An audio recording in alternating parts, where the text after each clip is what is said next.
প্রায়ই ভিডিও কলে বীরের বাবার সঙ্গে কথা হয় বলে জানিয়েছেন বুবলি। 6 বছর আগে শাকিব খানের সঙ্গে বুবলির প্রেম শুরু। সে সময় বুবলি ফ্যামিলি টাইম ক্যাপশন দিয়ে ফেসবুকে একটি ছবি পোস্ট করেছিলেন। ছবিতে শাকিব খান ছিলেন মাঝখানে আর তাকে ঘিরে বুবলির পরিবারের লোকজনকে দেখা যায়। এরপর হয়ে গেছে নানা ঘটনা রটনা। শাকিব অপু বুবলিকে নিয়ে চর্চা হতে থাকে।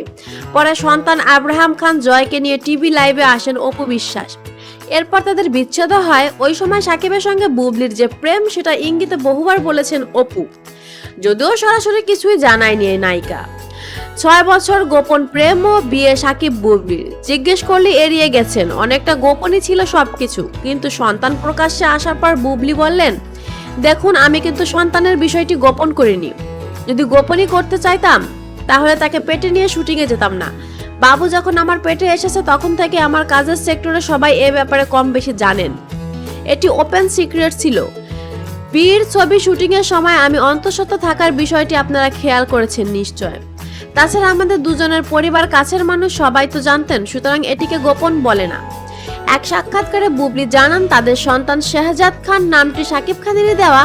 সন্তান হওয়ার পর নামের একটি লিস্ট শাকিব দিয়েছিলেন। ওই লিস্টের প্রথম নাম ছিল শেহজাদ খান। আরবিআই শব্দের অর্থ রাজার ছেলে। ওই তালিকার প্রথম নামটি পছন্দ করেন শাকিব, তবে বীর নামটি বুবলি ও তার মা মিলে রেখেছেন।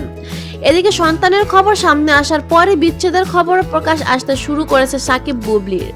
তবে তা গুজব বলে উড়িয়ে দিয়েছেন বুবলি। বলেছেন, প্রায় প্রতিদিনই ভিডিও কলে বীরের বাবার সঙ্গে কথা হয়, দেখা হয়, আর আমাদের বিচ্ছেদের কথা পুরোটাই মিথ্যা। দেখুন, আমরা যেদিন সন্তানের ছবি দিয়ে একটা সুন্দর ভালো খবর প্রকাশ করলাম সেদিনই এই মিথ্যা খবর আসে। তাহলে কি তাদের এই বিচ্ছেদটা আসলেই গুজব? দেখা যাক পরবর্তীতে আরো কি ঘটে। ভালো থাকুন সবাই।